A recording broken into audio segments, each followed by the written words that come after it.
નમસ્કાર વિદ્યાર્થી મિત્રો, સીસી પાસપોર્ટમાં આપનું હાર્દિક સ્વાગત છે. આજનો સવાલ 41 43 43 આ જે સંખ્યા છે, આ સંખ્યા કઈ સંખ્યા વડે વિભાજ્ય છે? વિદ્યાર્થી મિત્રો, 41 43 43 43 ઘાત કરવા જઈએ તો જન્મો લાગી ગયા. એક સિમ્પલ શોર્ટકટ ધ્યાન રાખજો, જ્યારે પણ આવું હોય a n b n, અને જો n એટલે કે આ તમારી જે ઘાત છે એ ઘાત તમારી અયુગ્મ એટલે કે એકી સંખ્યા હોય તો ધ્યાન રાખવાનું વિદ્યાર્થી મિત્રો, આ જે છે એ a પ્લસ b વડે વિભાજ્ય હોય અને હોય જ.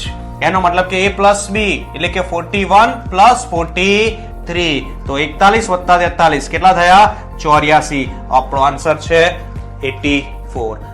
ટ્રીક કેવી લાગી વિદ્યાર્થી મિત્રો, કમેન્ટ બોક્સની અંદર જરૂરથી જણાવજો. અને એક ક્વેશ્ચન તમારા માટે કે જેનો જવાબ કમેન્ટ બોક્સની અંદર જરૂરથી જણાવજો. Thank you so much. Thanks a lot.